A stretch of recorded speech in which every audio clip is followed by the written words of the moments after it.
La soberanía es un tema que en México siempre es materia de debate y discusión, y en este contexto la relación con Estados Unidos siempre agudiza ese debate. ¿Qué tanto debemos estrechar la relación con la Unión Americana? ¿Qué tanto es vigorosa o se ha debilitado la relación? ¿Qué tal? Soy Pablo Iriarte. Con la designación de Miguel Bazáñez como nuevo embajador en Washington, ese debate se ha vuelto a poner de manifiesto con el agregado de que Bazáñez no es un embajador de carrera. Buenas noches, yo soy Esdras Chabot.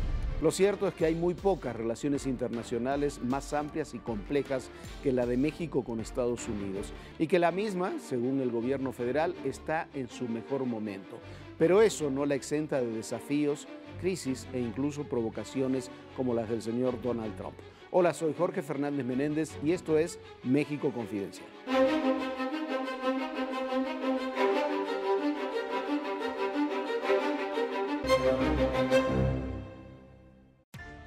El presidente Peña dijo en su mensaje del tercer informe de gobierno que la relación con Estados Unidos está mejor que nunca. Sin embargo, sigue siendo una relación compleja, debatida y que para muchos estaría pasando por un hoyo. Pablo Herrera. Mira, yo creo que el tema fundamental de la relación con Estados Unidos tiene por supuesto, muchas variables, ¿no? Está el tema de indocumentados, el tema de seguridad y el tema fundamentalmente económico. Y yo creo que esto es importante, en medio además de esta campaña presidencial que ya se vive en Estados Unidos, con la figura de un Donald Trump que vino a acelerar otra vez toda la discusión con respecto a México. A mí me queda muy claro que este bloque formado por Canadá, Estados Unidos y México es la parte central de un modelo que ha venido funcionando y que incluso en estos momentos de crisis económica, tanto para los Estados Unidos como para México, Canadá tiene otro problema, se presenta como algo muy positivo. Veía como al mismo tiempo que se da toda esta situación de choque en nuestro país y el problema de la designación de un embajador, llega a México el gobernador de Texas intentando de una o de otra manera decir, señores, ni se hagan bolas, el intercambio económico entre Texas y México es algo que está por encima de cualquier tipo de consideración con respecto a si se dañan o no se dañan relaciones. Hay una cada vez más cercana participación de los dos países en un proyecto común en donde hay que ajustar, por supuesto, líneas, pero pensar en tensiones entre México y Estados Unidos, creo que las que tuvimos en el pasado son todavía mucho más grandes y hoy se hablaba incluso del tema, ¿no? Que si el tema del Chapo Guzmán o eso, me parece que es otra vez simplificar un modelo de relaciones con la economía más poderosa del mundo, donde México está afortunadamente para millones de mexicanos montada dentro de él. Tensiones siempre las va a haber entre dos vecinos que comparten una frontera tan numerosa y tan transitada, la más transitada del mundo. Sin embargo, creo que fue un gran acierto habernos puesto a través del Tratado de Libre Comercio en el mapa de América del Norte. Somos América del Norte, sin descuidar nuestra relación, nuestros vecinos, el origen de la lengua y étnico, inclusive en algunos casos, con Centroamérica, pero nuestra vocación es América del Norte. En lugar de cuestionar los acercamientos con Estados Unidos, creo que hay que fomentar mucho más la relación, dar los siguientes pasos para corredores marítimos, más puentes fronterizos. Mientras más puentes fronterizos haya, más comercio hay. Eso está técnicamente probado. Entonces creo que tenemos la gran oportunidad, hemos tenido la gran oportunidad de estar asociados a la que es y seguirá siendo la principal economía del mundo, porque fantasmas le han surgido muchos. Rusia y la Unión Soviética se acabó. China, que venía a ser la más grande, está desinflado. Estados Unidos es la primera potencia del mundo y es nuestro vecino. Sí, y la idea que quizás el debate paradójicamente no tendría que ser tanto de los problemas que los hay, por supuesto, sí. Hay visiones diferentes, los ha habido siempre, sino es cómo procesar una mayor integración. La integración con Estados Unidos, económica, de muchos tipos, financiera, energética, tiene que dar todavía pasos adelante. Todo el proceso que se inició con el Tratado de Libre Comercio el 1 de enero del 94, tiene que dar una vuelta de tuerca, así está planteado, así se ha planteado tanto en México como en algunos sectores de los Estados Unidos, y tiene que desarrollarse hacia un paso más elevado.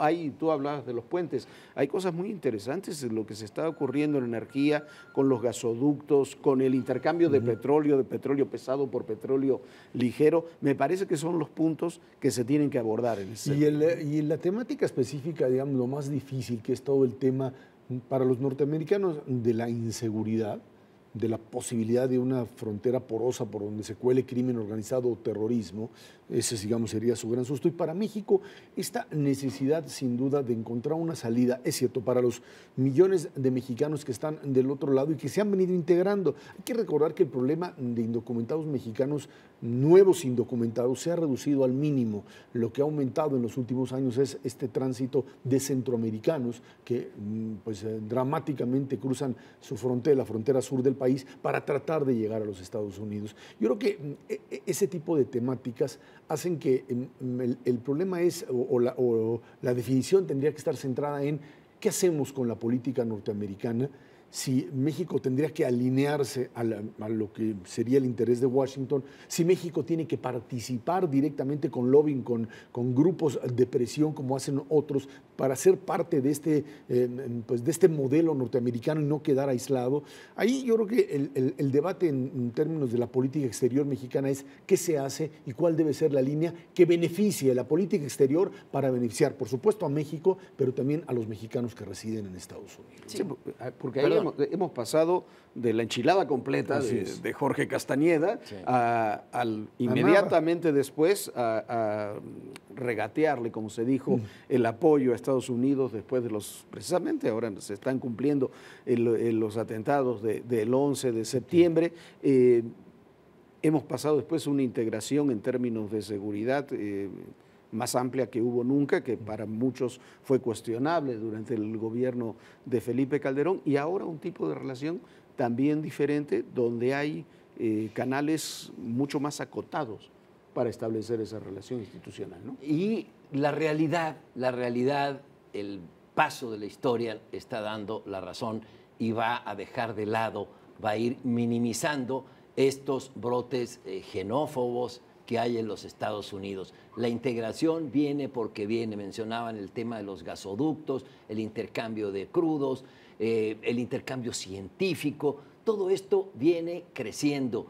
La población hispana es cada vez más numerosa, tiene mayor peso político en los Estados Unidos, y estos temas como el de Donald Trump, que no hay que dejar de tenerlos con la mira puesta, pero creo que van a ir cediendo al paso y al peso de la realidad. La integración es inevitable. Yo creo que en ese sentido el nombramiento de Miguel Bazáñez al frente de la Embajada de México en Washington va en ese sentido. O sea, Bazáñez es alguien que ha estado cerca en Estados Unidos de toda esta estructura de grupos de poder, de lobbying que ha tenido la posibilidad de influir en el Congreso, de contactos con determinados sectores que nos pueden ayudar en cosas muy, muy concretas. No en los grandes proyectos, no en la enchilada completa, pero sí en favorecer grupos de inmigrantes, en ampliar lo que sería todo este espectro de comunicación que se da entre los dos países y que tiene que ser más fluido, toda esta necesidad de entrarle de lleno a la ampliación de las exportaciones mexicanas que ya son fundamentales, incluso con el tema chino al lado.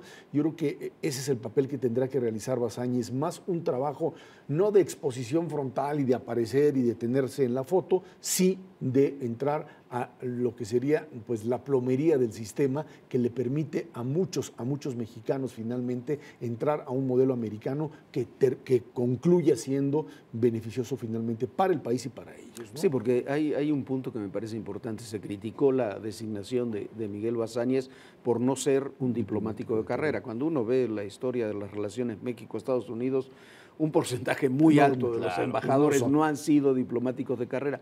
¿Por qué? Porque para la relación de México con Estados Unidos no necesariamente se necesita como embajador un diplomático de carrera. Necesitas diplomáticos de carrera en los principales consulados. Necesitas gente que pueda trabajar en los principales consulados. La red consular es amplísima, es la más grande del mundo por los servicios y por la relación que ahí sí se tiene que establecer. Lo que se necesita en la embajada en Washington es alguien precisamente que pueda establecer esos lazos, esas relaciones y que los tenga. Y me parece que como contraparte además No hay que minimizar, quizás es un poco lo que decíamos todo, pero te señalabas tú sobre todo de la profundización de la relación, la llegada de Roberta Jacobson como embajadora de Estados Unidos en México. No es cualquier persona, es la principal especialista que tiene el presidente Barack Obama en temas latinoamericanos.